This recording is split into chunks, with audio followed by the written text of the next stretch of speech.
नमस्कार, मैं हूं शुभम गुप्ता और आप देखना शुरू कर चुके हैं जनहित टाइम्स का खास कार्यक्रम बात जनहित की। संसद में किसी सवाल के जवाब में अक्सर मंत्री बाद में जानकारी देने का आश्वासन देते हैं। किसी चर्चा में उठाए गए मुद्दे पर विचार करने का आश्वासन भी खूब दिया जाता है। इनमें कई मुद्दे विकास से जुड़े हुए होते हैं। व्यक्तिगत आश्वासनों को छोड़कर अन्य वादे पूरे करवाना संबद्ध मंत्रालयों या विभागों की जिम्मेदारी होती है।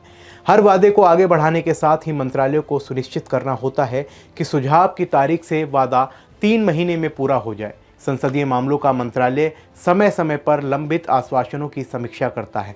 इसके अलावा अधूरे सरकारी आश्वासनों के अमल में तेजी लाने के लिए लोकसभा में 15 सदस्यों की स्थायी समिति होती है। ये समिति मंत्रालयों के अधिकारियों को तलब भी कर सकती है।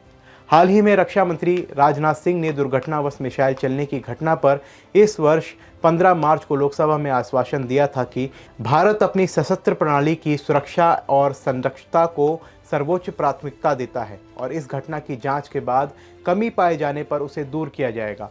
बाद में इस आश्वासन को लंबित श्रेणी में डाल दिया गया। मैं इस गरिमामयी सदन को 9 मार्च 2022 को ही एक घटना से अवगत कराना चाहता हूं। यह घटना इंस्पेक्शन के दौरान अनजाने में हुई एक मिसाइल की रिलीज से संबंधित है। मिसाइल यूनिट के रूटीन मेंटेनेंस और इंस्पेक्शन के दौरान शाम को लगभग 7 बजे दुर्घटनावश एक मिसाइल रिलीज हो गई। बाद में ज्ञात हुआ कि यह मिसाइल पाकिस्तान के क्षेत्र में जाकर गिरी। अध्यक्ष महोदय, यह घटना खेदजनक है, परंतु यह राहत की बात है कि इस दुर्घटना से किसी भी प्रकार का कोई नुकसान नहीं हुआ है। मैं सदन को सूचित करना चाहता हूं कि सरकार ने इस घटना को बहुत ही गंभीरतापूर्वक लिया है और इसके लिए एक औपचारिक उच्च स्तरीय जांच का भी आदेश दे दिया है। कथित दुर्घटना का सटीक कारण जांच के बाद ही पता चल पाएगा। मैं यह भी कहना चाहूंगा कि इस घटना के संदर्भ में ऑपरेशंस, मेंटेनेंस तथा इंस्पेक्शन के लिए स्टैंडर्ड ऑपरेटिंग प्रोसीजर्स की भी समीक्षा की जा रही है। हम अपने वेपन सिस्टम की सेफ्टी और सिक्योरिटी को सर्वोच्च प्राथमिकता देते हैं। इस संबंध में यदि किसी भी प्रकार की खामी पाई जाती है तो उसे तुरंत दूर किया जाएगा। सरकारी आश्वासनों को लंबी श्रेणी में डालने का ये अकेला मामला नहीं है। संसदीय कार्य मंत्रालय के आंकड़ों के अनुसार सरकार द्वारा दिए गए आश्वासनों में से इस वर्ष अगस्त तक लोकसभा में 1005, राज्यसभा में 636 आश्वासन लंबित हैं।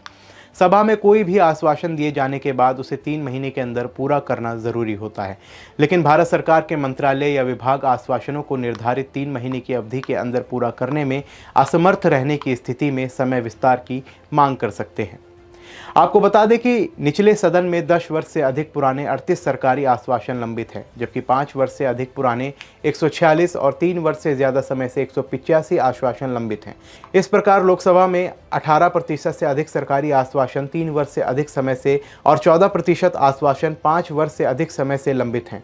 लोकसभा में सबसे अधिक 82 आश्वासन विधि और न्याय मंत्रालय के लंबित हैं, जबकि रेल मंत्रालय के 61, शिक्षा मंत्रालय के 56, रक्षा मंत्रालय के 50, सड़क एवं राजमार्ग मंत्रालय के 48, रसायन एवं उर्वरक मंत्रालय के 47, वित्त मंत्रालय के 39, सामाजिक न्याय एवं अधिकारिता मंत्रालय के 35, पर्यटन मंत्रालय के 32, स्वास्थ्य एवं परिवार कल्याण मंत्रालय के 31 आश्वासन लंबित हैं। संसदीय व्यवस्था में निगरानी के लिए एक मजबूत तंत्र है। इसके तहत सरकारी आश्वासनों संबंधित समिति मंत्रियों द्वारा सभा में समय समय पर दिए गए आश्वासनों, वादों आदि की जांच करती है और अपनी रिपोर्ट पेश करती है कि ऐसे आश्वासनों, वादों आदि को किस सीमा तक कार्यान्वित किया जा सकता है।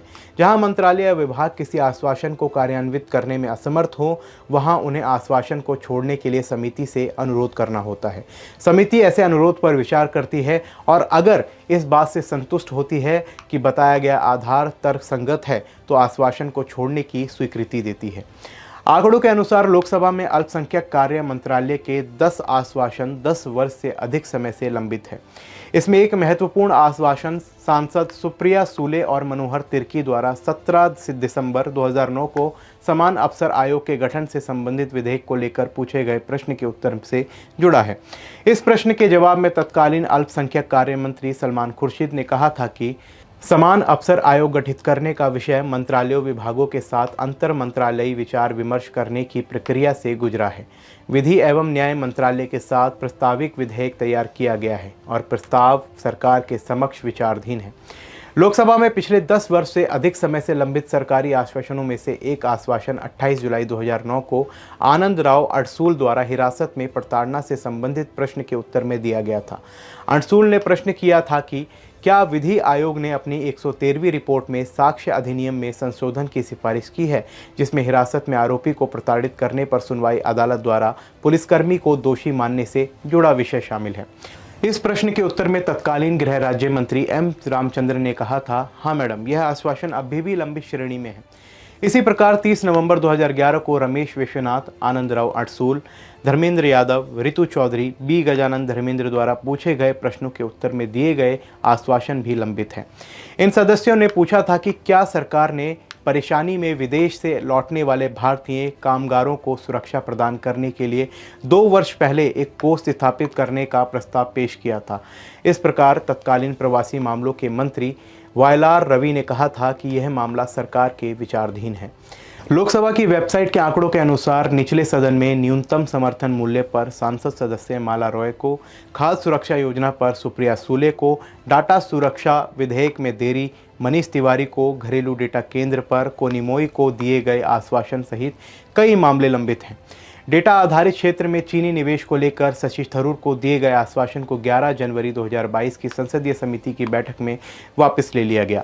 संसदीय कार्य मंत्रालय के आंकड़ों के अनुसार राज्यसभा में लंबित 636 आश्वासनों में से 3 वर्ष से अधिक समय से 138 आश्वासन और 5 वर्ष से ज़्यादा समय से 138 आश्वासन लंबित हैं। बताते चले कि उच्च सदन में 31 आश्वासन 10 वर्ष से अधिक समय से लंबित हैं।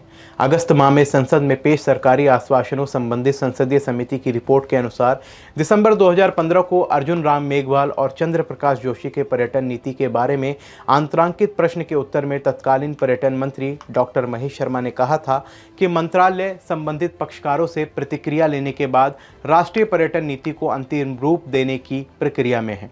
रिपोर्ट के अनुसार समिति ने पाया कि उत्तर में दिए गए आश्वासन बिना किसी प्रगति के 7 वर्ष से अधिक समय से लंबित हैं।